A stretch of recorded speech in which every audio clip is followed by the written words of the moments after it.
ओम नमः शिवाय। शिवोहम क्रिया योग में आपका स्वागत है। आज एक ऐसी घटना की मैं चर्चा करने वाला हूँ जो आपके लिए बहुत अद्भुत है, अविश्वसनीय है, लेकिन सच तो सच है। और इस घटना के काफी लोग प्रत्यक्षदर्शी हैं। ये घटना है एक नाग और नागिन के प्रेम की।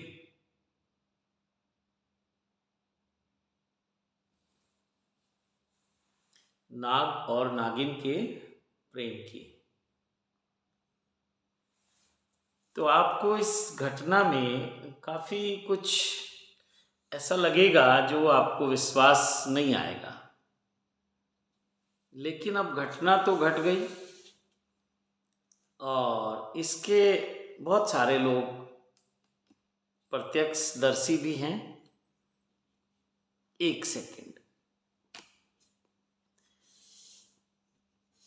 घटना एक शिविर की है, एक ध्यान शिविर की घटना है और इस शिविर में काफी लोग उपस्थित थे, लेकिन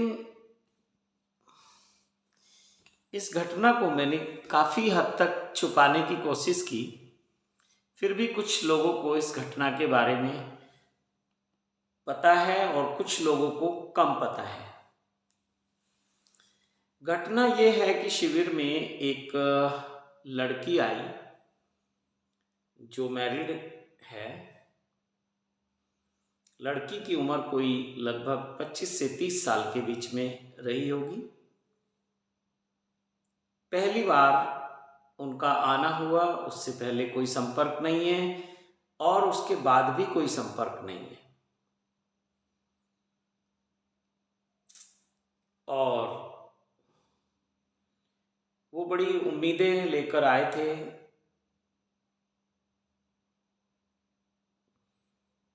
वो कुछ अलग तरह की उम्मीदें थी, लेकिन वो जो ये उम्मीद जो लेके आए थे, ये उसके साथी लोग थे और उम्मीद ये थी कि बस वो आए और उन्हें सिद्धियां दे दी जाए, उन्हें कुछ शक्तियां दे दी जाए। लेकिन उनको ये नहीं पता था कि शक्ति तो उनके साथ है,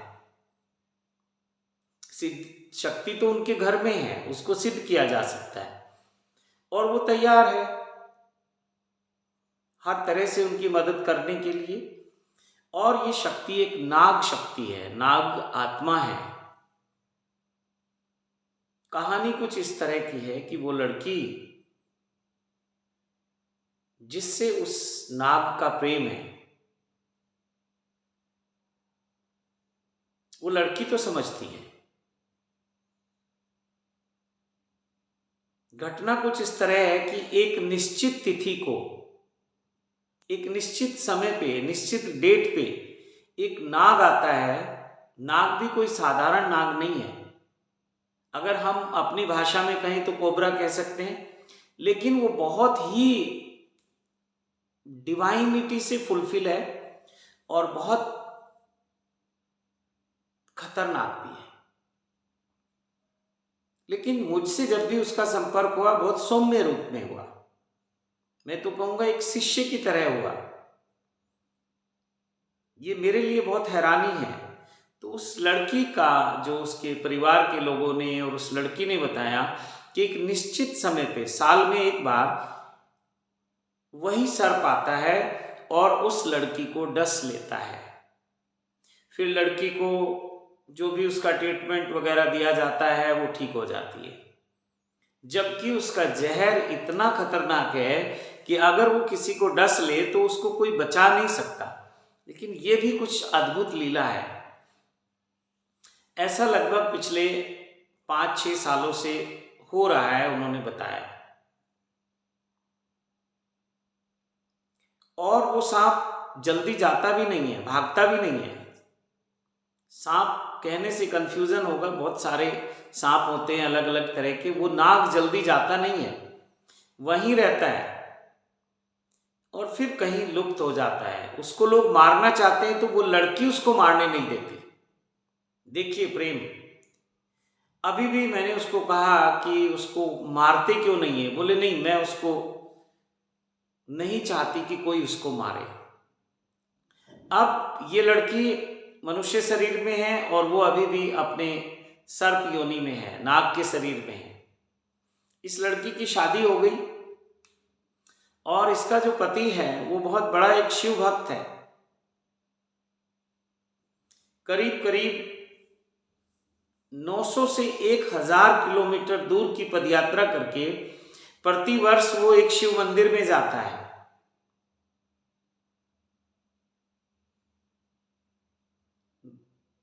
12 ज्योतिर्लिंग में से एक ज्योतिर्लिंग है वो मंदिर।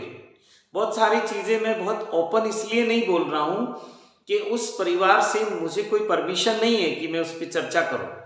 तो कई बार कुछ लोग इस चीज से नाराज भी होते हैं कि आपने हमारी चीजों को डिस्क्लोज कर दिया, बता दिया दूसरों को, क्योंकि ये वीडियो कोई भी देख सकता है, इसलिए मैं थोड़ा सा उसको पर्दे में रख रहा हूं। लेकिन अगर आपकी जिज्ञासा होगी तो बात की जा सकती है व्यक्तिगत रूप से मिलकर। तो बहुत बड़ा शिव भक्त है और वो सर्प हमेशा उसके अंदर आता है, उसके पति के, बहुत गुप्त रूप से। कभी कभी वो बहुत क्रोधित होता है उस लड़की की कुछ बातों को लेके या कुछ हरकतों को लेके, या उसको कुछ पसंद नहीं आता तो बहुत क्रोधित होता है, बहुत प्रताड़ित करता है उसको, उसके पति के शरीर में आके।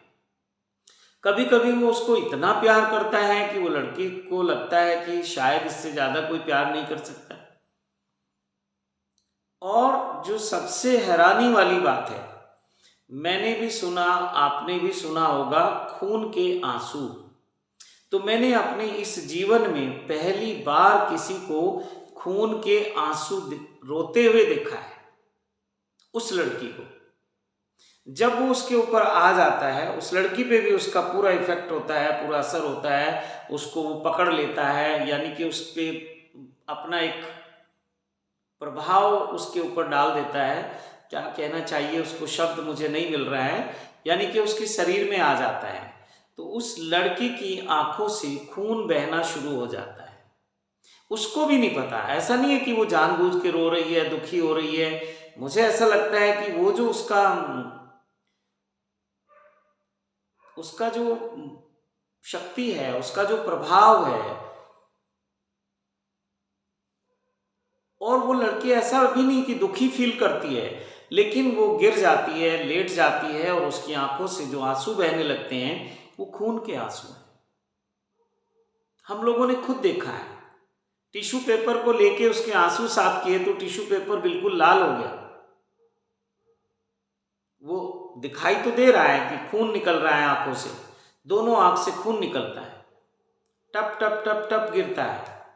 लेकिन जो भी वहाँ लोग थे उसके आसपास शिविर में, उन्होंने उसको साफ किया तो देखा कि पूरा रेड, वो टिश्यू पेपर वाइट कलर का रेड हो गया।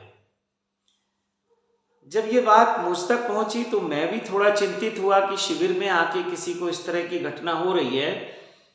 तो कई तरह की अनहोनी से या कई तरह की जो एक दुर्घटनाएं होती हैं उनसे थोड़ा सा हो जाता है कि किसी को कुछ ना हो जाए, किसी को कुछ प्रॉब्लम ना हो जाए हमारे साथ रहते रहते।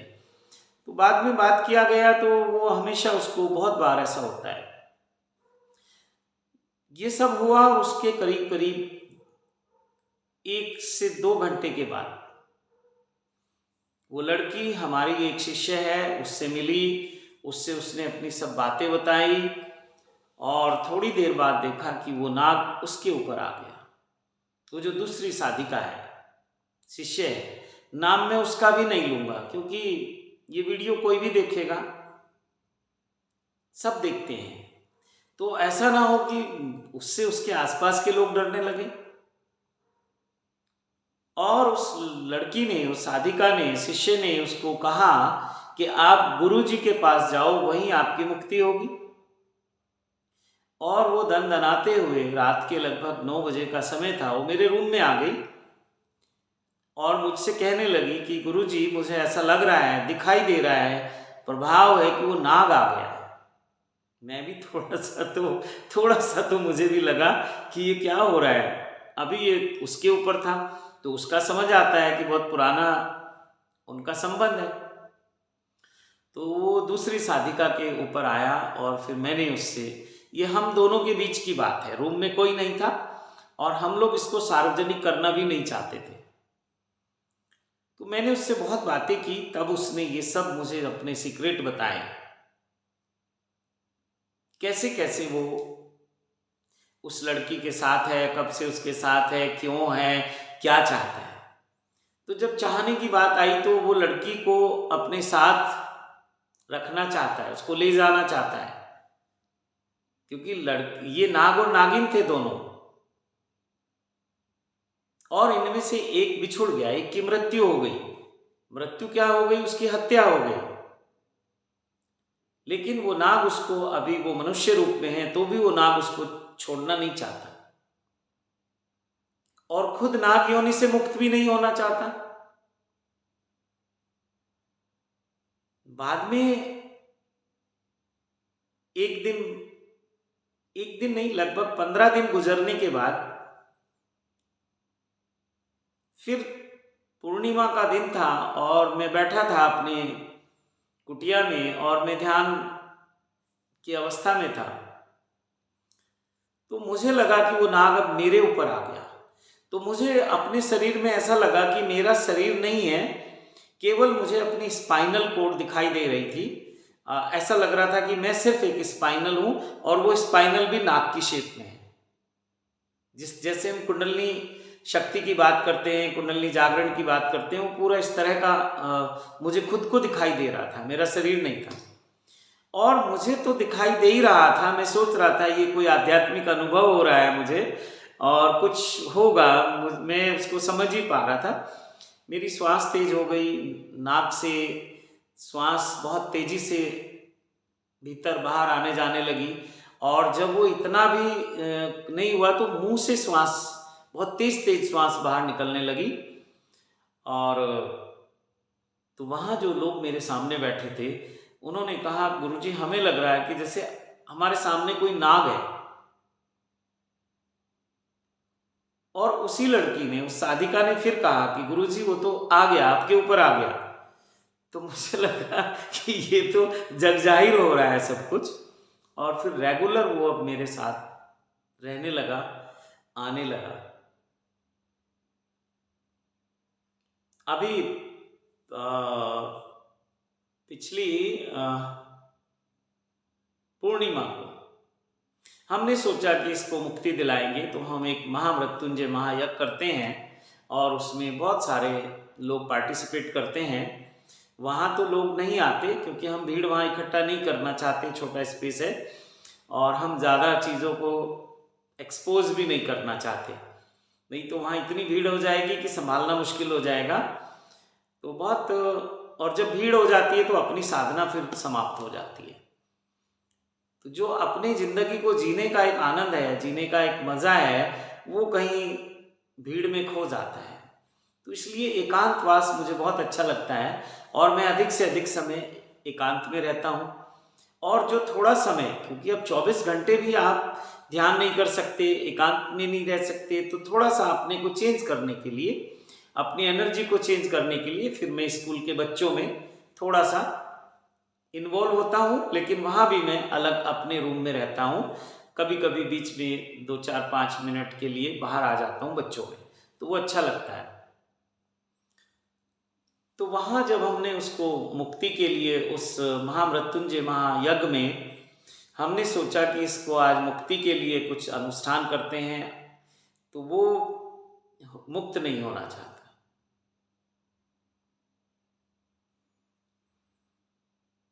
उसने मुझे तो बोला ही बोला, फिर उस साधिका के अंदर आकर बोला कि नहीं, मुझे अभी रहने दो, मुझे मुक्त नहीं होना।